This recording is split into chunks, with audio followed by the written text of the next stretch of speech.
tengo en la línea a José Nabor Cruz, secretario ejecutivo de Coneval. José Nabor Cruz, ¿cómo estás? Qué gusto en saludarte, muy buenas noches. Estimado David, muy buenas noches. Un gusto platicar contigo de nueva cuenta y todo tu auditorio. ¿Cómo estamos viendo las líneas de pobreza? ¿Cómo las estamos midiendo en estos momentos? Claro que sí, conforme a la actualización que realizó también el INEGI, el día de ayer dimos a conocer por parte de Coneval la actualización en cuanto al valor monetario de la canasta alimentaria al mes de noviembre de este año. Un primer hecho es que por primera vez después de 4 meses hay una ligera reducción en cuanto al incremento anualizado del valor monetario tanto en la canasta alimentaria rural y urbana del país. Es decir, en este mes de noviembre tuvimos un incremento anualizado entre noviembre de 2021 y noviembre de 2022 de un poco más de 12% anualizado, mientras que julio, agosto y septiembre habíamos tenido un crecimiento anualizado de por arriba de 14%. Entonces, pareciera ser que un poco lo que ya se había delineado un poco en la inflación general en las últimas 4 quincenas de una ligera tendencia de reducción, esto ya al fin ya se ve reflejado también en el valor monetario de la canasta alimentaria. Obviamente, esto hace situar un poco más de casi 2,200 pesos el valor monetario de la canasta alimentaria en el ámbito urbano y un poco más de 1,550 pesos en el ámbito rural del país. Sí, sigue habiendo una tendencia a la alza, pero insisto, pareciera que ya también se ha estabilizado o que al menos ya alcanzamos el pico, sobre todo en el tercer trimestre de este año, en cuanto al valor monetario de la canasta alimentaria de nuestro país. Diríamos que hay buenas noticias, que está empezando a ceder la inflación y eso se está trasladando, como es lógico, a la canasta alimentaria. Exactamente, David. Afortunadamente me parece que varios de los factores que se han presentado, obviamente en primera instancia las decisiones de política monetaria por parte de Banxico con este incremento de la tasa de interés, seguramente mañana volverá a presentarse ese escenario, o ya lo hizo la FED en Estados Unidos, entonces probablemente... Sí, para mañana la duda es cuál es la magnitud del alza. El consenso de los analistas es que solo, y eso le pongo unas comillas radiofónicas, medio punto, pero es un hecho que va a aumentar la tasa de referencia.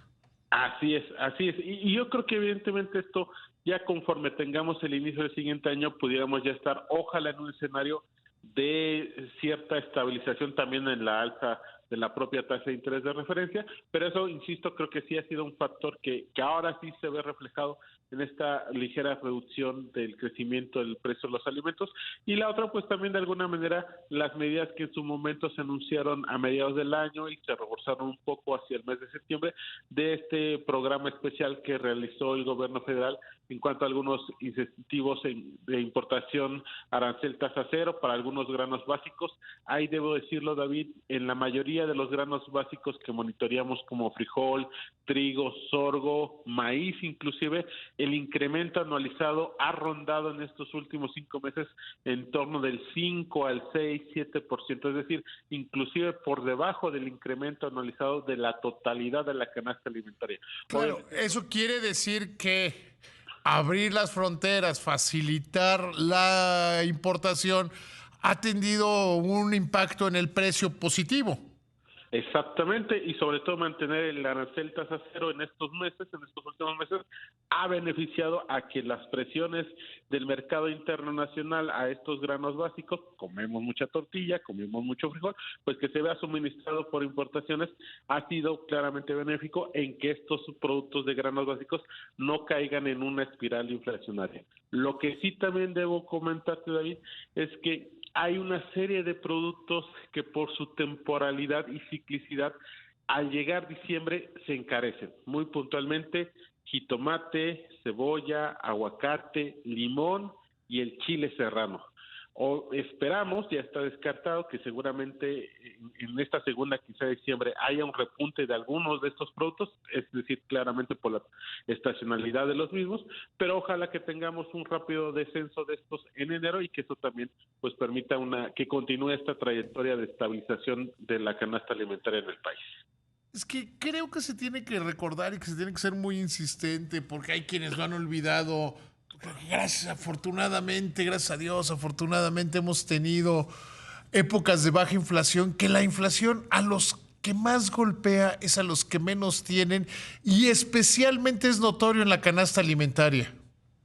Efectivamente, Coneval tiene un indicador que va muy de la mano de lo que estás planteando, que es pobreza laboral. Sí. También hace un par de semanas dimos a conocer la actualización al tercer trimestre de 2022 y ahí reportamos ahora sí un ligero incremento de este indicador que inclusive en los dos primeros trimestres de este año había presentado una reducción, ya nos ubicamos en un 38.3% en el segundo trimestre de este año, pero para el tercero se incrementa de 38 a 40.1%. Obviamente, y así lo planteamos, en este tercer trimestre sí se vio ahí sí el efecto mucho mayor en negativo, el incremento de la canasta alimentaria, del valor monetario de la canasta alimentaria, que el efecto positivo que teníamos en cuanto a incremento de los ingresos laborales y la amplitud de los empleos, sobre todo en el ámbito formal del primer semestre del año.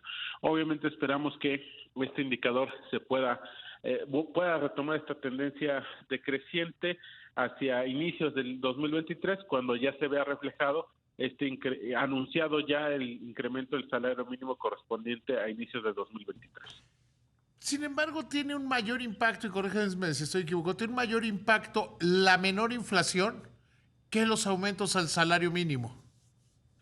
Claro, sobre todo por los patrones de consumo que tenemos en nuestro país. Evidentemente, una mayor parte de del total del consumo de un hogar pues se va al tema de los alimentos, inclusive al interior de la canasta alimentaria, la sección que monitoreamos de alimentos consumidos fuera del hogar tiene también una alta volatilidad y desafortunadamente en estos últimos meses ese subcomponente de alimentos consumidos fuera del hogar ha tenido un mayor crecimiento, inclusive en algunos meses por arriba del 20% anualizado. Entonces sí, claramente movimientos tan volátiles, pero que sí son muy coyunturales, han perjudicado negativamente el poder adquisitivo de los trabajadores a lo largo de este año derivado de la volatilidad de los alimentos. Porque además habría que recordar también, porque está como memoriosa esta charla, que entre menor sea el decil de ingresos, mayor proporción de su gasto lo destina a la comida. Así es, evidentemente, mientras menor ingreso tengan los deciles 1, 2, inclusive yo diría hasta el tercero o cuarto, estos primeros 4 deciles, sigue teniendo más del 50, entre el 50 y el 65% del total de su consumo va a la alimentación. En contraparte, el décimo decil rondará seguramente ese porcentaje en un 30-35%. Entonces, claramente una volatilidad del valor monetario de los alimentos perjudica desafortunadamente en mayor medida a los primeros, insisto, no solamente el primer decil, sino yo diría hasta los primeros 4 o inclusive los primeros 5 deciles, dada la distribución del ingreso que actualmente tenemos en el país. Decías que la tasa de referencia ha funcionado, pero también el PASIC por la liberación de importaciones. Las medidas que han tomado las tiendas de autoservicio, que son voluntarias, ¿cómo ha funcionado? Me parece que también en cuestión de productos al menudeo ha sido benéfico, sobre todo para darle certidumbre no solamente a los propios productores y vendedores, sino también a los consumidores. ¿En qué sentido?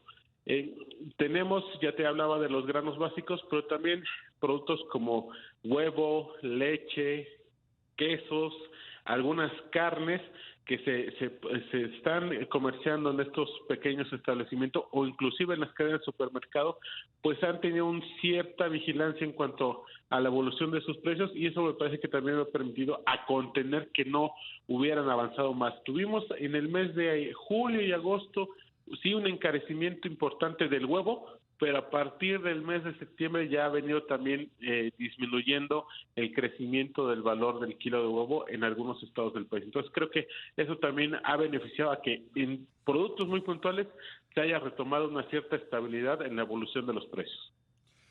Habrá que ver cómo se van valuando, cómo se va midiendo los precios el año que entra, porque sí ya vemos que en Estados Unidos la desinflación viene en serio y no tan rápido en México, que es, insisto, una inflación concentrada en los alimentos, ¿no? Claro, evidentemente, por eso desde Coneval también tenemos la otra canasta, que es la canasta no alimentaria. Ahí monitoreamos algunos gastos en cuanto a vestimenta, transporte, salud, diversión y educación. Y ahí sí tenemos hasta este momento una menor volatilidad, pero evidentemente va a pasar ciertamente en cómo se vaya evolucionando la inflación general, sobre todo la de estos productos que tengan que ver con salud, transporte, comunicación. Sabemos que a inicios del año suele haber inclusive cíclicamente alzas en algunos medios de transporte públicos, eso podría tener una cierta afectación. También habrá que analizar cómo se desarrolla el gasto de bolsillo en términos de salud. Esperemos que no se pueda incrementar esta sexta ola de COVID y eso consecuentemente presione el gasto de bolsillo de la familia. Entonces sí va a haber varios subfactores que monitorear a inicios del siguiente año. Habrá que estar verdaderamente pendiente. José Nabor, te mando un abrazo con mucho cariño, con mucha admiración. Que te vaya muy bien. Que tengas una excelente noche. Con mucho gusto siempre platicar contigo y todo tu equipo, David. Buenas noches. Gracias, que te vaya muy bien.